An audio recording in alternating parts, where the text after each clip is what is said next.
Okay, recording has started. Yeah, so we should have. Samkhya is said to be the basis of yoga.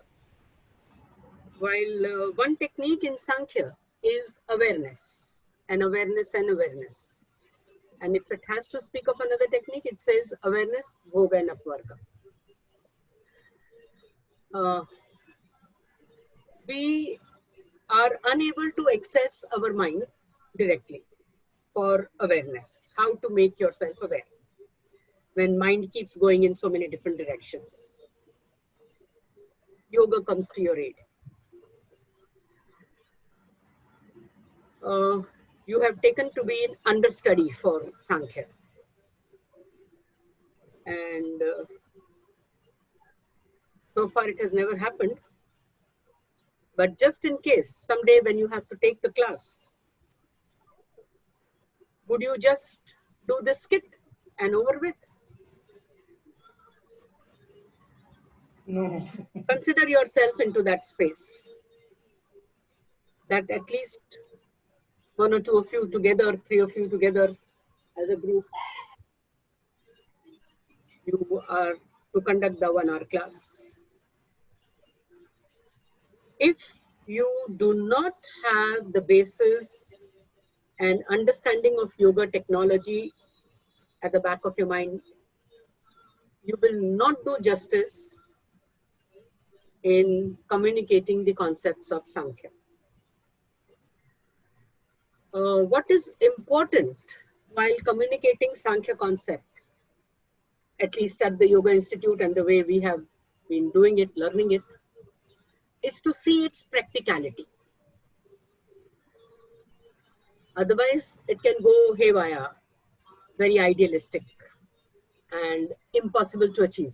You might end up communicating that.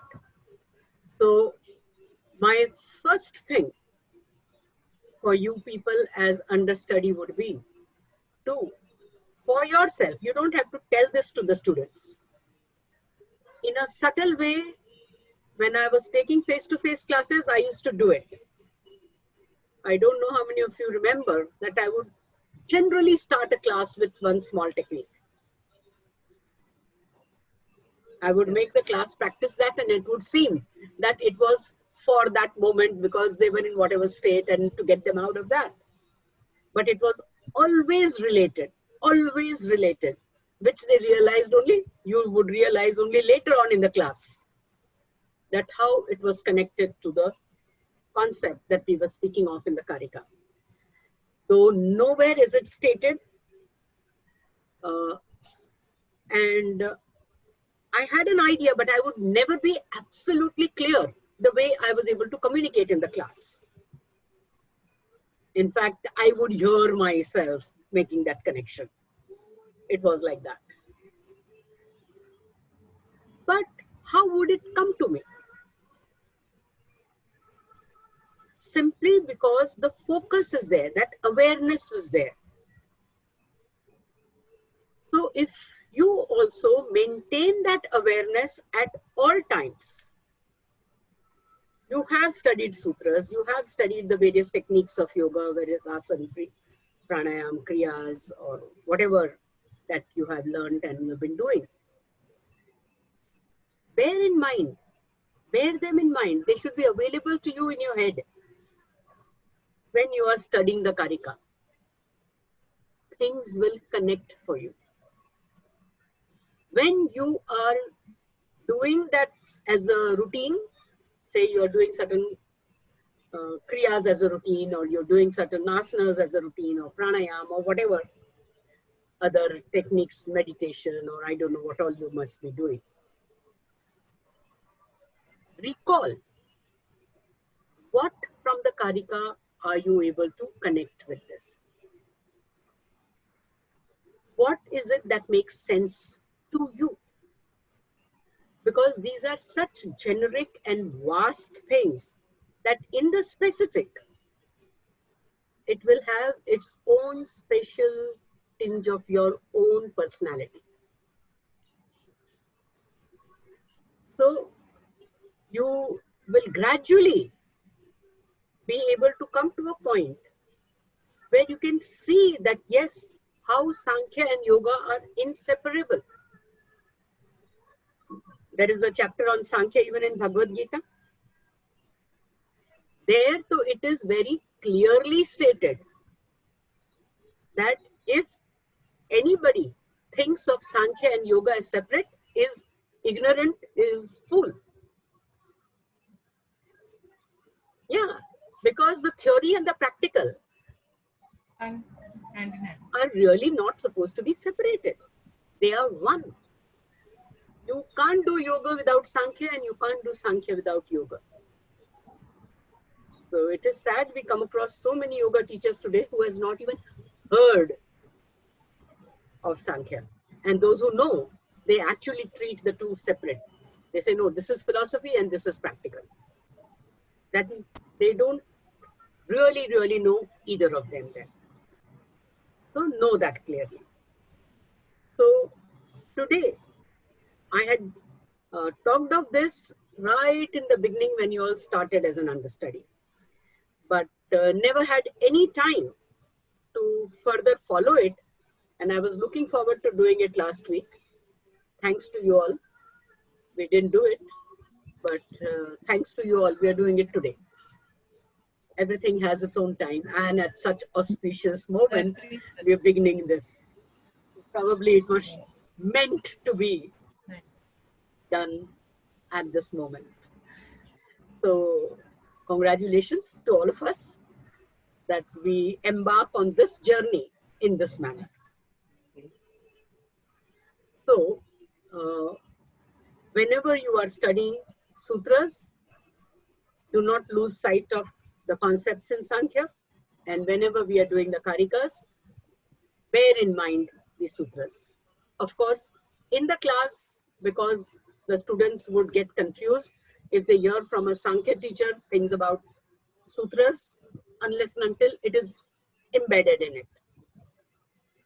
Occasionally it comes up.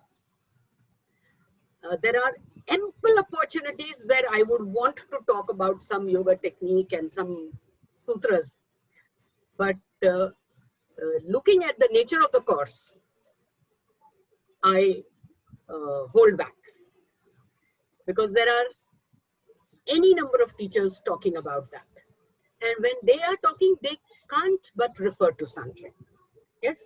So there is no need from my side to do that, because as it is, this itself requires its own time. Kya hoga if in the Samkhya class we refer and get into the yoga? There itself they have any number of questions in mind, and they'll get stuck into that only. And if you will ask them next time, okay, what did you do in Samkhya class? They will talk about that. Because that is already repeated so often, no? So it's there easily in the memory. And there won't be a memory, sanskara created of Samkhya. So this is our responsibility in this class. We do draw from it, but we don't use anything in a manner that it will allow this confusion to occur. Samkhya itself, confusion it causes, that is fine enough. So we cause Samkhya confusion only. We do not cause a mixture of the two in the class. But in our mind, now make sure that you always bear this at the back of your mind. In fact, that will also help you to come up with how to communicate this to the class. There are sometimes, like we are doing 3 karikas at a time in the class. And when we are studying it separately, in each karika, there are so many things to know. How are we able to do 3 karikas at one go in the class? Very obviously, we are touching on it. And we are touching on only those aspects which is possible for a novice to see it as practical, as applicable in life today. So bearing yoga and yoga sutra in head can help you also to come upon that kind of an understanding for yourself and therefore for the group. When you share it in the group, others will also be triggered by that. You could have difference of opinion on, no, this is not connected with this sutra and not connected with this technique, but with that other one. And you will see why are you thinking differently. Because it is so very generic. And at the same time, it is accurate. So you will find that when there are these differences, there's differences of what is the aspect in life that you are dealing with. We all have our life stories which are unique. We're all going through different stages and phases in life. And we have our own background understanding knowledge that we have accumulated by studying and through experience. All that together decide how you connect it. And that will tell you how to continue with it. Okay. So, can we just read the 3 translations again in this light? Thinking of yoga techniques and sutras at the back of your mind. Whatever you remember, whatever you have immediately in knowledge. Okay? I'm reading 61. My opinion is that nothing is more modest than the Prakriti. Knowing that, I have been seen. She no more comes within the sight of Purusha.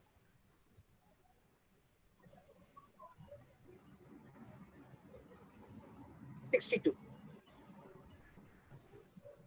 Thus, verily, Purusha is never bound, nor is it released, nor does he migrate. It is the Prakriti, being the support of manifold creation,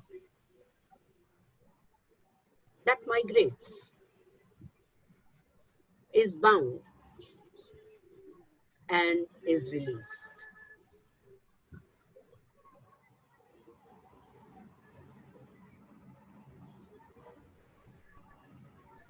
Okay. Prakriti by herself binds herself by means of 7 forms. That is dharma, adharma, ajnana, raga, vairagya, aishwarya, and anashwarya. And it is she again who, by means of one form,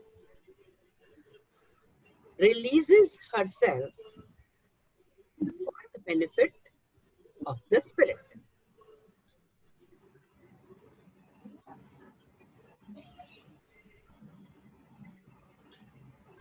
Does anything comes to anybody's mind with respect to connection with yoga techniques or yoga sutras? Please share. सति मूले तदि पाको जातिर आयु भोग. How do you connect it? Because till the time there will be sanskara, the Prakriti want to manifest in that way. The way of the sanskara is built. The moment that sanskara get manifest, it doesn't again manifest. Means it becomes free from that sanskara. Good So connection. it is related to 61. Very good connection. Anyone else? Anything else? You could be connecting it with so many others. But this is what comes to your mind first. That's your connection. Very good.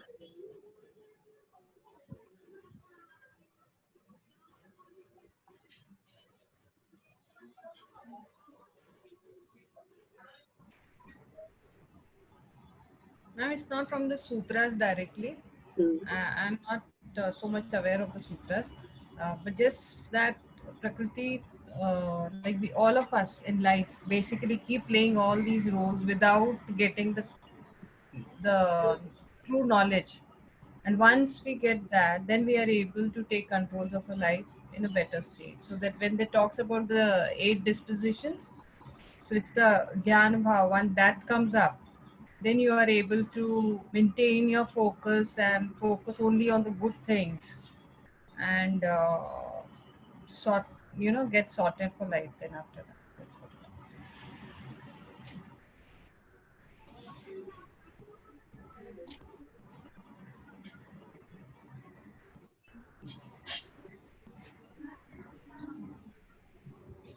Others, come on. Whatever comes to your mind. Uh, yeah. For me, if we desire to bring about a correct understanding, then we must live the life that right way. But the thing is, what happens actually when we hear so many good things, for that particular time, we live life, we try to live what we do this.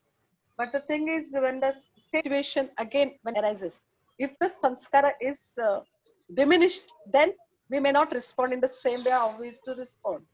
But for that, we have to work every day on the same thing again and again. That is what is my understanding. I should have included yoga way Because, of life, which is what you're talking about. Okay, very right. Next. because the thing is, what happens now? 60, Karika 61, I understood. Then I understood completely. Then I'll go to 62. Then I'll work there. 61, I will work for some time. Then I will leave this. Again, I'll go to 62. वैराग्य हो I'll गया. work on that. तो इधर आधा, उधर आधा, उधर आधा. तो आधा आधे में कुछ नहीं. फिर से वही. फिर से वही. फिर वो बंधे हुए फिर रहते से हैं. वही फिर वो जहाँ खुलता से नहीं शुरू है. किए थे Release वहीं नहीं होता. पर.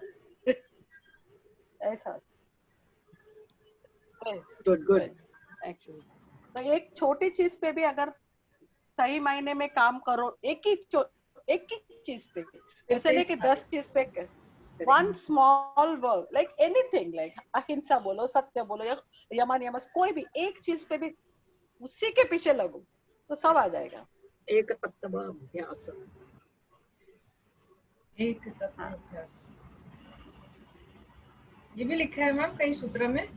एक तत्व अभ्यास is yoga sutra. एक तत्व अभ्यास. But usually with the student of yoga, it becomes how ma'am, it's something new you are relating yourself to, and ऐसा लगता है कि सब ले लो, अरे ये भी दे रहे, वो भी दे रहे, ये भी दे रहे, ऐसा, like you collect everything. उसमें काफी सारी चीजें सड़ जाती है. Greedy. It gets decayed actually. So practice non-covetousness. Yeah. Yes. Aparigraha.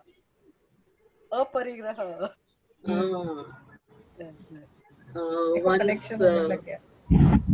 Pramil went to Dr. Jaydev and was sharing with him कि ये भी आता है, ये भी किया, ये भी कर लिया, ये भी कर लिया. While I'm doing this, I want to achieve, she was talking about some higher states and meditation and things like that. Doctor said, you are being greedy. Better go out of the class. Yeah. It happens. It happens. ये सब तो अभी हुआ, पिछले हफ्ते ही हुआ. मनुष्य का पूर्व संस्कार है. अच्छा. यहाँ से ये भी ले लो, ये भी ले लो, ये भी ले लो. And what happens is अभी जैसे बहुत लोग जब ये बात बोलते हैं कि नहीं अभी तक तो मैं ही एकदम परफेक्ट नहीं हूँ, मैं कैसे किसी को सिखा सकता हूँ. A lot of people go through this. I have my coaching friends. So many of them have not started coaching because they feel that they have not worked enough on themselves. They themselves are stuck in so many ways. So how can they coach anybody? So they are afraid to take on clients even when they are available, when they want the coaching. So और सीखना है, और जानना है, और करना है. So they are attending this webinar also, that webinar also. इससे भी सीख रहे हैं, उससे भी सीख रहे हैं, वो दूसरे किसी को भी और कर रहे हैं. But they are not working on themselves. They are only accumulating and accumulating and accumulating and accumulating. How will they learn anything? When will they ever become perfect? And by accumulation, they have blocked themselves so much that now they've made themselves incapable of being able to deliver. I have